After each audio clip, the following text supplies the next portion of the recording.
My guest on this episode of Suds Search is Mike Blumenthal.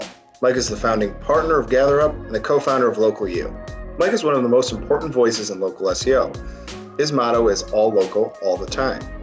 It's hard to think of anyone who has contributed more to the local SEO community than Mike. Mike and co-host Mary Bowling have their own podcast called Last Week in Local. It's a great podcast for anyone who wants to stay on top of local SEO news, updates, or generally learn from some really smart people. He's a frequent presenter at search conferences, including Whitespark's Local Search Summit, LocalU Advanced, and many of the different SMX events. Mike is also an excellent blogger. You can find his work on the GatherUp website, on Bright Local's blog, and in Street Fight Mag. His blog at blumenthals.com has been an indispensable source of education and inspiration since I started doing SEO for small businesses over a decade ago. I'm going to ask him about a post he wrote titled 10 Likely Ranking Factors of Google's Local Search Algorithm. Not surprisingly, the post is chock full of really good information. Somewhat surprising, he wrote it in 2007. In 2013, Google began powering its search engine with the Knowledge Graph. This had major implications for local SEOs. With new features appearing in the Knowledge panel, users were now able to learn a lot about a business and even convert without ever visiting a company's website. I'm also going to ask him about one of the most popular quotes in local SEO, Google is your new homepage. Grab something cold to drink and join me for a conversation with Professor Maps, Mike Blumenthal. We'll talk about the ways local search on Google is becoming more immersive, why everyone needs to rethink their approach to reviews, and what keeps them excited about local after all these years. Mike Blumenthal, welcome to Suds Search. How you doing? I am doing great. I feel a little guilty saying that, but a COVID lifestyle unfortunately suits me. I'm a bit of an introvert by nature, and I've been spending the time exercising, reading, doing my garden, riding my bike, and studying. So it's yeah, this is like an introvert's dream. You get to do everything you want. Yeah. And I live in a part of the country where I travel a lot to speak, but I couldn't go any place same day or 2 days. Everything was a 3-day trip, a day to get there, day there, and a day back. So it's just left me a tremendous amount of time and energy. And so, assuming that I can dodge this bullet and help my family dodge the bullet, then all's good. But so I hate to proclaim my how good things are for me personally in light of how miserable things are for all too many people. No, I understand that sentiment completely. So, well, listen, we mentioned before we got on camera, I've been a fan of yours for many, many years. As a matter of fact, I went through my email and I searched Blumenthal to see how far back I can go. And I don't have my work emails from, way back when I first started, but I had an email from 2010 where I was helping out a buddy in kind of a pro bono thing. So you've been doing this for so long, unless you're the world's greatest actor, you still seem to be passionate and excited about it today. What keeps this interesting for you? Just about everything about it. So, I grew up in retail. I helped our business grow to $5 million a year, and then watched it as it crashed and burned in the early 2000s. And I was struck by the power dynamics. I was struck by how hard it was for marketing. And so then I started a web company. I had to go 50, 60 miles to get to 250,000 people. And I had to have 9 yellow page books. And when Google Local came out in 2005, it was an epiphany. I was able to do all of my prospecting with Google Local. And I was convinced that the yellow pages were going to collapse. They ultimately have. In fact, you can see on my shelf, I have a collection of every yellow page book from that time to now. I keep track of them every year. And it's just been fascinating to watch. It's, you're sitting at the intersection of small business, Google, and agencies, and they're all learning and they're all trying to understand what the other understands. And the other doesn't understand. For example, Google doesn't understand what a business goes through. You can see that. They don't care what an agency goes through. So I just find this intersection infinitely fascinating. And then it gets manifested in things like reviews. And then reviews run up against COVID, and it creates this whole amazing world of things about human nature and how businesses run that you can explore. It's just, it's an endless amount of questions one can ask, and that's what keeps me motivated. It's an amazing career. I noticed something you did just very recently. You tweeted a blog post you had written from 2007. You ruined the punchline. I'm sorry. And I think the interesting thing about this blog post was a lot of this is still super relevant today, and not much of it had changed. I had David Mim on the show. I asked him a similar question. In what ways has local SEO sort of stayed the same since you've been doing this? What are some things that maybe help people get a good foundation? So that post had 10 contributors to ranking factors at Google. And I focus primarily on the local search algorithm, or have focused on that, Google Local Search. One of the things that stayed the same, or Google clearly then was very ambitious. They wanted to control local. Google doesn't throw things away. So the algorithmic basis then largely provides the algorithmic basis now. By reading their patents, determined that they thought about the local in terms of relevance and prominence. That's still the case. They thought of relevance as things like category, your primary category driving it. That's still the case. Business name driving it. That's still the case. Those are relevant. Badly sometimes, yeah.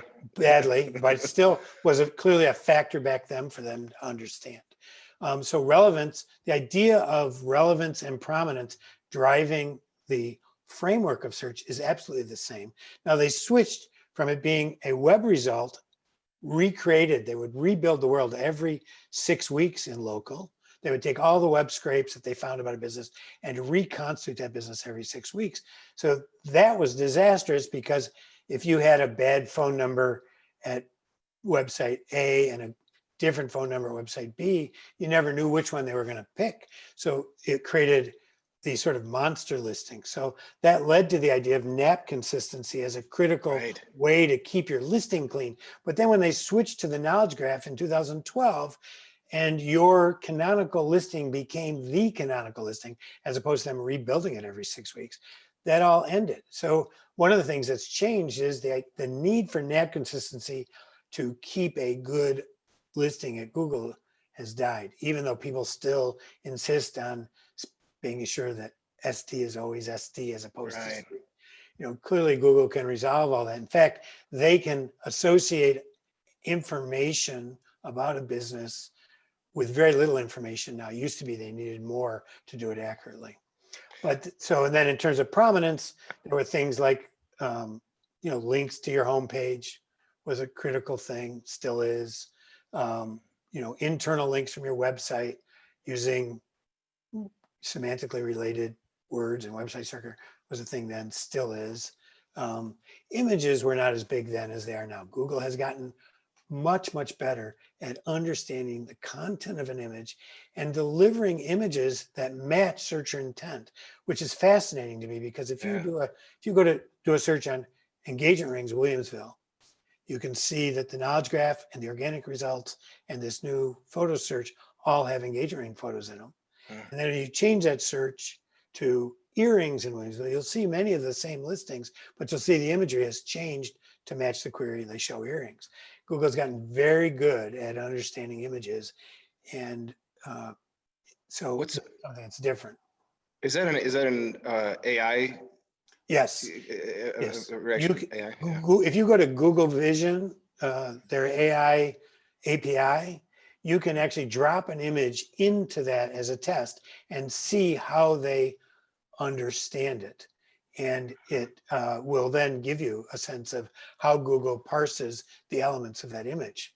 So we are recommending to people these days that they have images that they regularly update that reflect the major categories of their business, and that they run it through this tool to see before they upload it that Google thinks it is what they think it is. Because every once in a while you see, like I saw an image from a post for one of these businesses that go in and clean up mold. Yeah. And it was sort of a shadowy corner of a room. And the post got rejected. And somebody dropped it into this AI tool from Google, and Google thought it was obscene. They thought it was a woman's torso or something. And so Google rejected the post, even though a human would see that it was mold. Google's machine couldn't. That's fascinating. Well, Yeah. I wanted to ask you about the knowledge graph because I learned a lot about this from you. This is like 2013, 2014 when you really started. You really started writing about it a lot, if I'm not mistaken. And there's hardly an SEO presentation you watch where they don't quote you as Google as your new homepage. Um, as you think about the knowledge graph and what businesses can do, what tactics they could use to better take advantage of it, what are businesses missing out on? Well, let me first position the statement Google's your homepage. I've never Yes. meant it that it's a replacement for your website. Right. What I mean it as is that it's a place where visitors see you first. It's your most seen, it's the highest visibility of your business. And in many categories, it's where, in retail at least, where many users actually convert, make Right. the decision to drive to you or call you. So it's a primary property. And I use that metaphor, Google is your homepage, to help people understand it's something that they likely get more conversions from than they get from their website, which also means that people aren't tracking it because they don't know that. So you need to understand the concept fully, that this is a place where conversions are happening and Google is striving to get more and more of those, where people are in an immersive search environment. Google is trying to keep them there longer and longer. There's less traffic to your website. It's not that Google isn't looking at your website. They're still scraping it. They're still looking at all your internal links. They're looking at all your photos, and the photos there help your web page rank and thus help your Google organic, your Google local rank. But it's most likely to be seen on Google. So you have to understand that a broad concept, which means you're probably missing out on analytics because you're not tracking that. First thing, to understand what's the relative weight and value of your website versus Google versus Yelp versus Facebook, because your investments should reflect your return. So Right. where are you getting conversions? You got to be setting up analytics. So that's one big area. The other is to understand that Google is moving in several ways. One is they're creating, particularly in mobile, this immersive environment. They're recreating a replacement for your website. It looks like a mobile website. If you do a brand search for Barbara Oliver Jewelry, my pet client, it looks like a little mobile website there. And they have these tabs with various information of products and services and about the company and reviews and images and all that stuff built into a little mini website that creates on the fly out of the, what they now call the business profile, used to call the knowledge panel. So you have to realize if that's where things are happening and Google is creating this immersive environment where they don't want people to leave or people don't want to leave, a little bit of both, then you need to do everything at Google to take advantage of that to increase conversions. So a big area is imagery, which we talked about a little bit in terms of Google's understanding of it, but think about it from the consumer. They're doing a search, perhaps a discovery search, jewelry in Buffalo, and jewelry is a very imbued with aesthetics and tastes and issues like that. And they're going to see the images first and foremost in Google search. So if your images aren't professional and as good, better than anybody else's images, and if they don't tell the story of your business, you're going to lose that searcher. They may see you and you may rank first, but if they don't click to call you or they don't click for driving directions, what does it matter? So I think images is a big area. Obviously, reviews are a big area. Google uses reviews, both their own reviews, but reviews from around the web. They categorize those, they bring them in, they call them reviews from the web, and they display them as confirmation of your quality. And you need a consistent story, not just across Google reviews, but across your own reviews, across Yelp reviews, across Facebook recommendations, across, if you have a vertical you're working with, you need it across there. So you need to focus on reviews broadly, not narrowly. And then, imagery, reviews, and then products and services, I think are critical because again, you need to be able to, if Google is giving what people want and people want to understand what you have, you have to give it to them where they're seeing it. That means products and services. And then you need the other big trend in Google besides this immersive search and the visual search is transactional search. In every vertical, they're pushing out calls to action right there, whether it's booking a hotel or ordering ahead for a restaurant for curbside pickup or messaging a business or getting a quote. They're pushing that out there. And so you need to be, if you really want leads, you need to be able to play in that environment, bring those leads into your current system so you don't drop them, you don't lose them, but you're there with that big blue call to action. And then last, but probably not least, this is a big answer to your short question. No, I apologize, is Q&A. Q&A yes. is a peer-to-peer profile where consumers can literally ask each other questions and answer them about businesses. And one, you have to be monitoring it because we've seen about 25% of them are reputation related and not just product and service questions. So you need to be monitoring them and reporting ones that violate terms of service. I mean, and then two, if they are product and service questions, you need to be there answering them. So you need to know they're coming in. And three, then you also want to probably seed that Q&A with your best, most frequently asked questions so that people don't have to ask the questions, they see them right there. So all of those things about Q&A. So, you know, from my point of view, you should be filling out every field at Google. Some of them have impact rank, not a lot of them, but a lot of them just improve consumer experience. You need to understand how much conversions you're getting there, and then you need to work it just like you work your website and like you work any lead funnel. Yeah, and it's interesting. I saw you had a great 3-part series with Barry Schwartz. You guys had a socially distanced Yes. discussion, kind of like this.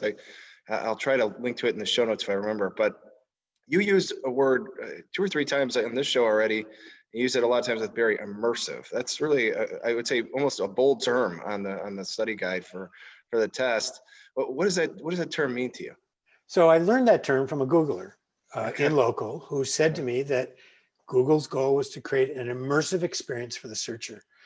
In other words, an experience where the searcher could come and instead of having to leave Google, could then immerse themselves in the rich environment that they provided, whether that was Street View or whether it was photos or whether it was reviews, so that the user could find everything they needed right there.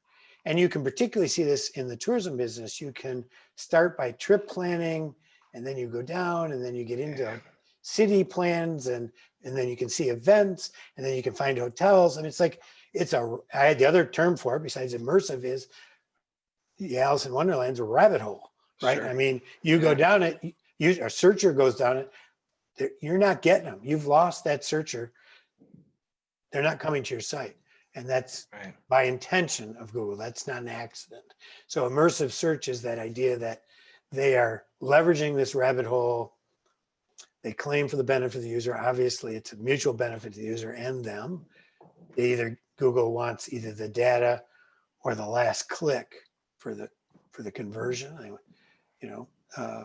So it's a lot of, and it to some extent minimizes the value of your website in the sense of it being a destination for the user. It's still a data source for the user. Right. And in more complex industries, longer purchase cycles, you're not going to get the answer at Google as good as it's gotten, and you're still going to need to come to the website. And then Google needs to pull all this data. How are they going to learn about your business? The website's critical to that. Absolutely. And there's a part that's at the center of the business that you are a founder of, GatherUp, which is reviews. And of all these things, all of it's important, but I think reviews seem to have a special place for me and my clients that we go through. The CEO of GatherUp, you guys have done a great job, I think, reprogramming SEO's brains as we think about reviews. It's Right. Our clients are still a little bit like, it's all about just get me 4 stars or better. Right. And it's just my reputation, and they're missing out on all the good stuff. What are they missing out on? So I did a presentation yesterday, and I don't know if you remember this comedian. My kids used to mimic him back to me.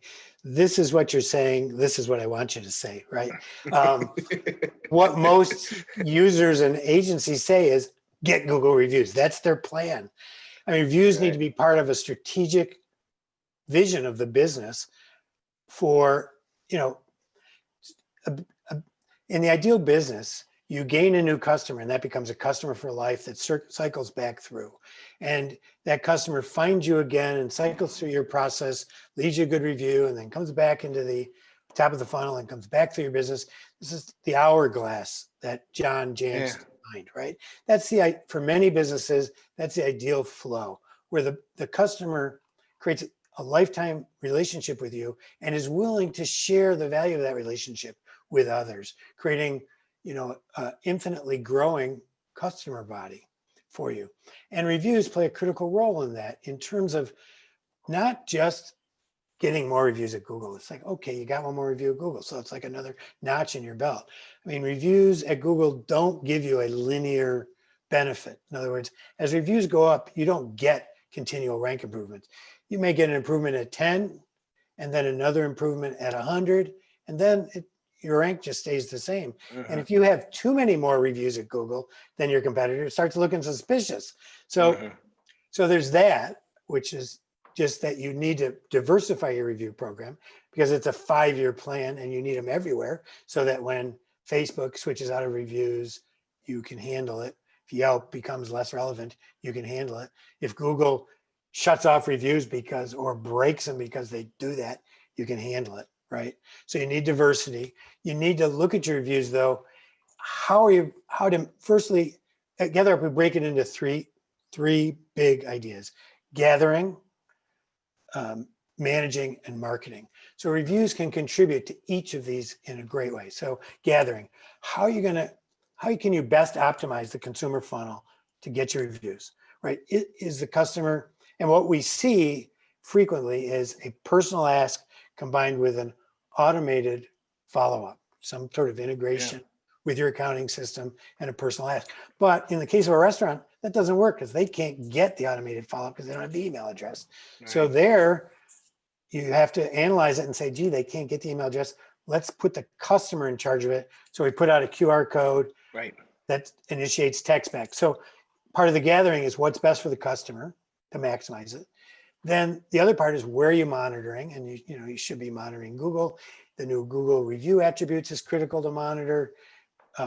Yelp, Facebook recommendations, the vertical sites you're in, the Better Business Bureau, and Google Q&A are all reputation monitoring sites. So that's the gathering, and you need to plan that because it's different for every business, right? So, and you need to then bring that into some easy to recognize environment where you get good alerts and so on. So gathering is more than just get a Google review. It's a whole corpus of things to maximize it for that business.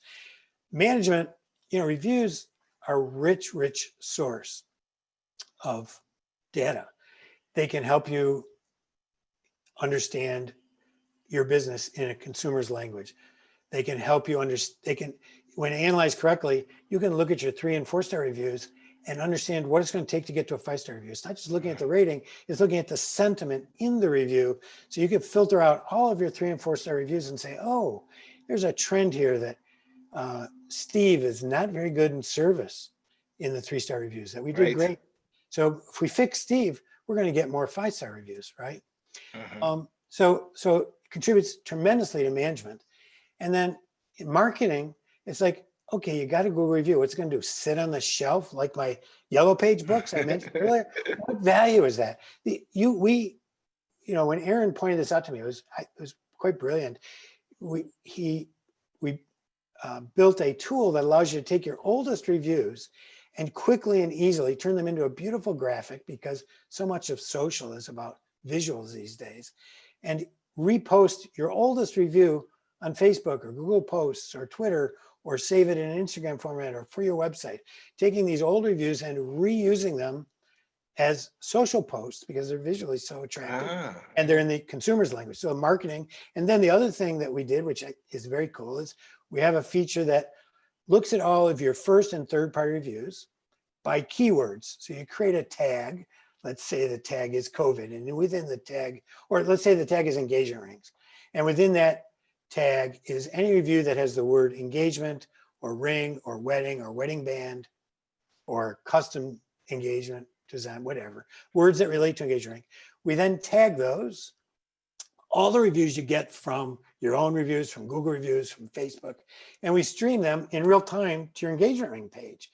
Well, all of a sudden reviews can become not just social proof, but social proof plus content for your deep long tail pages, right? In local, page content is incredibly difficult for businesses to keep fresh. Why not let users keep it fresh? And you can segment your reviews by product or services or location or salespeople. Anytime the system finds those mentions, it streams that review out to that page, wherever it finds it. So reviews can become all sorts of great marketing things: content, social proof, social shares, all that. So to me, like, why just get back to this? This is what you're doing, right? Get a Google review. And this is what I want you to do, which is think of it for the bigger picture of creating this elegant hourglass of continual improvement, continual reinforcement, customers willing to share about you, driving themselves back into your business, but also driving their friends and people unknown to them back in your business because they're willing to speak your great strengths.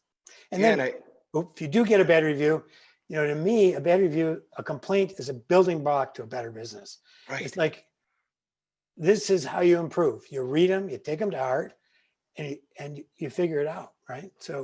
Yeah, and I think all of us business owners right now are trying to figure out, the COVID thing just kind of happened, and we made some decisions, and we want to know, how's it going? It's not going to go away anytime soon, and there's not probably a better way to get an instant feedback than to look at your reviews and go through them and see how you're. Exactly. So I set up a large scale test where I loaded in 100 locations from Walmart, 100 locations from Home Depot, 100 locations from Costco, 100 locations from Menards, 100 locations from, did I say Home Depot? I don't know. Anyways, Target. And I started looking at COVID responses and COVID reviews.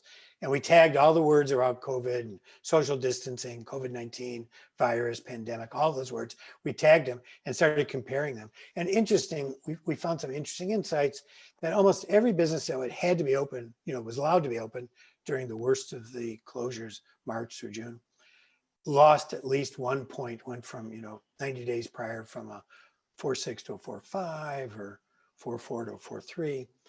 But some lost significantly more than others. And we were able to ascertain through the stories told in their reviews what they screwed up on and which policies, they'd put in too many changes at once, too many onerous demands on customers, and customers revolted, and and you could see it in the reviews. They went from 4.4 to 3.7. This was a home repair in the Midwest. And I wrote about our blog, but it's like, you could see clearly. Okay. We had another restaurant that we worked with that fast food, fast casual, and they created what we call the Chipotle report. Across all their locations, they wanted a daily warning if there was a occurrence of some stomach distress. Smart. Right. Yeah. And so every day they'd go in, we'd flag these reviews. They could see that this was happening, and they were able to respond early. And we had another fast casual restaurant chain that saw a dip in their NPS score, which is in our system, we ask everybody NPS in addition to review. And they dug into why using auto tagging. Turned out in a region of their stores, one group wasn't complying with national COVID policies, and they went in, re-educated, their NPS came back, and it was good. So a lot of power in that. Yeah, and I think you had an example. It'd be humorous if it wasn't a serious topic, but like the story you mentioned, there's one right from my old. They should not let have a kid store with you if I'm not mistaken, or they would like you out physically if you didn't have a mask on. It was just a little bit worse of an experience than you would get at Home Depot or something like that. Exactly. I mean, this was how one business, in an article I wrote, how one business screwed up COVID. I mean, they literally were physically pushing people out that didn't have masks on. They were charging for masks in the early days rather than like Costco giving them away. They had a policy, because there was a rule in the state that could only have certain density in the store. To achieve that rule, they prevented parents from bringing children in. Well, COVID, parents have kids in the car, they come shopping, they got to leave a 4-year-old in the car. It's not going to happen. It was huge backlash to that. Yeah. So yeah, I mean, you could, and all of this was discernible from the reviews. And then I then subsequently found the research, found articles in the newspapers, that sort of stuff. But yeah, it's amazing. You could hire a consultant for hundreds of thousands of dollars, or you could read your reviews exactly. more carefully. It's an interesting choice. All right. Well, I have just a couple of questions left. There's one thing that we do on this show where Greg tells me something, he gives me no context, and so I don't know much about the question I'm asking, but we'll see how this goes. He said, ask Mike Blumenthal about bicycling in Thailand. And I know nothing about this. So, my children had decided to quit their jobs, and they went traveling to Europe. And they had saved up for a year, the two of them, and they met up and traveled. And we decided to meet them in Thailand. And so we biked from Bangkok down the southern coast to the islands in the southern part of Thailand over a 2-week period. We hired a tour company to give us a guide, but they rented us the bike. So we flew into Thailand and jumped on these bikes and rode our bikes for 2 weeks down the coast of Thailand. It was really quite spectacular, a lot of fun. And That's it amazing. happened just before, COVID. So Curious, what is it in the life of Blumenthal like? This is not something I think I could even keep up with if I wanted to. Well, like I started at the beginning, I'm very passionate about the topic. I find it intellectually stimulating. Actually, I don't remember the story. I just do a site command, blumenthals.com/blog, or site : with Barry Schwartz's site to actually look up the time frames. I remember when they were more or less, but I don't always remember exactly when. So I do cheat on that side of it. But I look at it regularly. I look at it through the eyes of a business. I look at it through the eyes of an agency. I look at it through the eyes of Google. And when I do that, it just seems to lead to another question, which I find interesting. When my kids were first going to school and throughout their school, I didn't really care if they got good grades. I didn't really care if they were well behaved.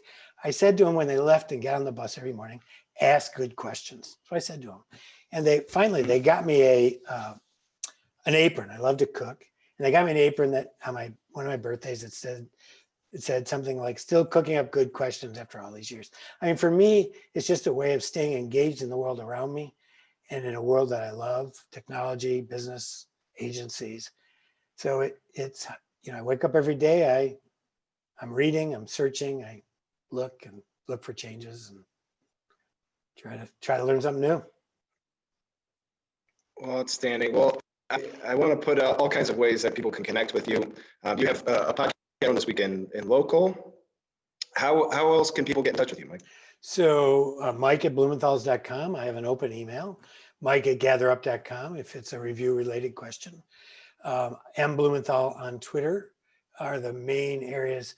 I don't like answering long questions on Twitter, so oftentimes I'll drive you to my email because I'm going to take a moment to do the research to get the historical context, whatever. I'd rather do that with email, but and then my blog, I write at localu.org, where I do the podcast. I write at GatherUp, and my personal blog, blumenthals.com/blog, has been a little dormant for the last few months, but that's likely to pick up over the next year. So those are where you can find me and where you can follow me. And feel free to reach out. Love to hear from you. Love to hear your question. See what it is. All right. Well, keep up the good work, Mike. I appreciate everything you've done for us local SEOs over the years, and I look forward to seeing you hopefully in person. I don't know when. We'll see. Sometime in the distant future at this point. So my motto is all local all the time. I love that motto. So Great. we'll make sure to push it out there. So keep up the good work, Mike. Thanks again for coming on. All right. Thank you for having me. Bye-bye.